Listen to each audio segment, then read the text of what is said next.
Kita lanjutkan di video ini untuk praktikum IPS-nya ya. Jadi di tahap pertama praktikum ini, bagaimana untuk IPS ini.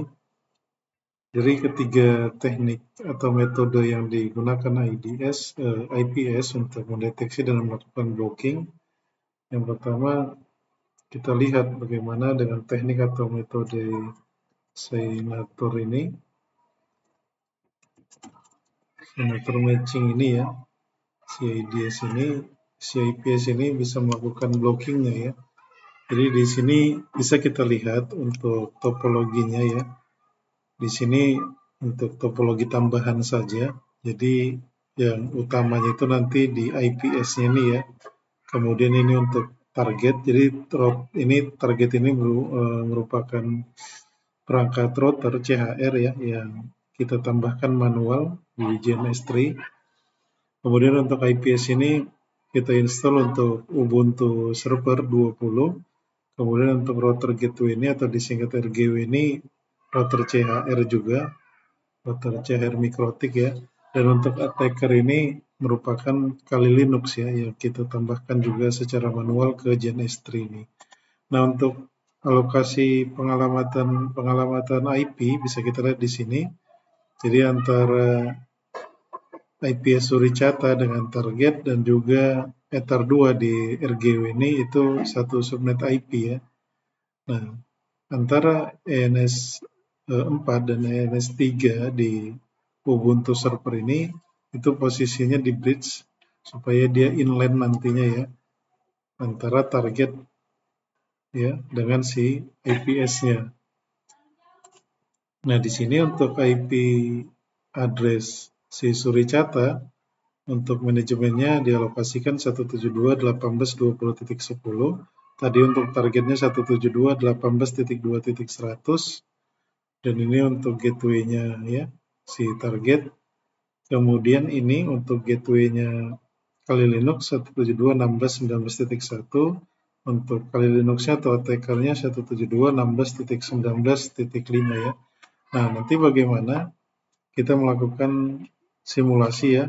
Jadi kita kirimkan misalnya dengan teknik yang pertama dengan signature matching ini dari attacker atau Kali Linux ini ke target ini. Nah, bagaimana nanti si Suricata ini melakukan deteksi dan blockingnya ya.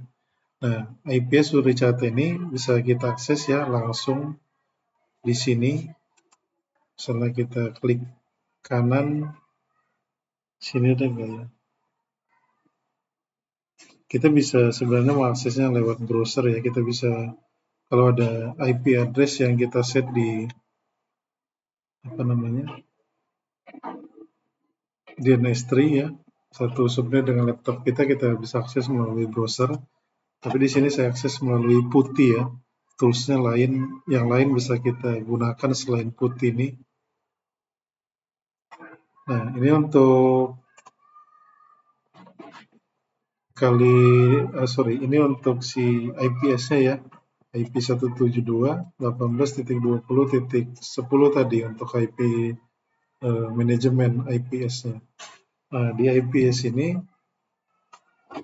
sudah ada untuk rules yang saya buat. Di sini kita lihat untuk historinya.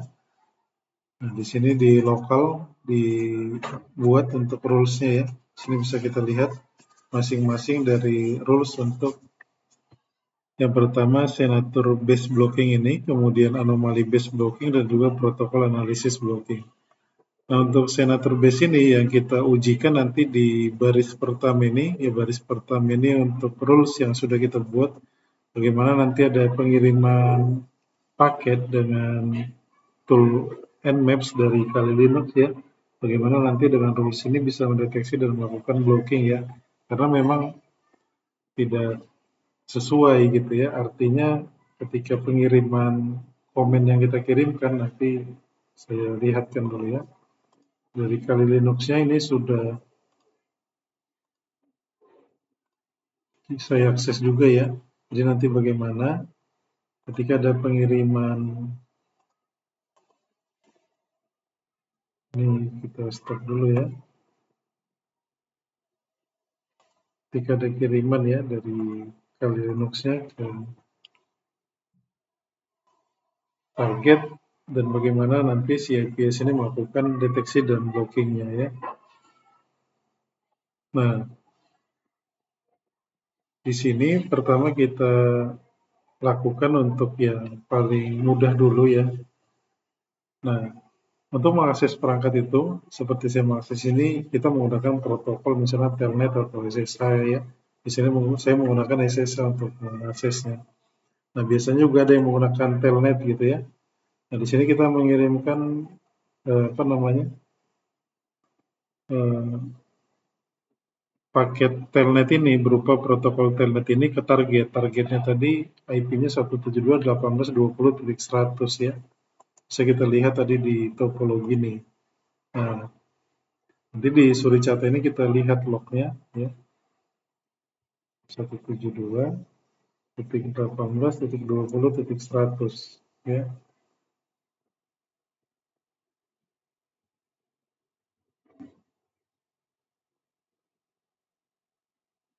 Nah, kemudian di ini kita lihat historinya ya, yang sebelumnya saya sudah lakukan.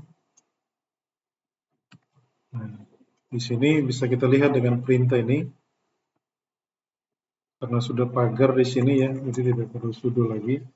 Kita bisa menggunakan perintah tail spasi minf spasi /var /log /suricata /pas .log. Nah, yang kita grab itu protokol telnet ya, yang dilakukan nanti dari si Kali Linux ini. Nah, di sini ini kita enter dulu.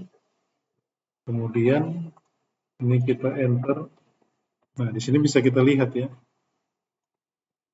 Jadi bagaimana si Suricata atau si IPS ini melakukan blocking terhadap protokol telnet ini ya.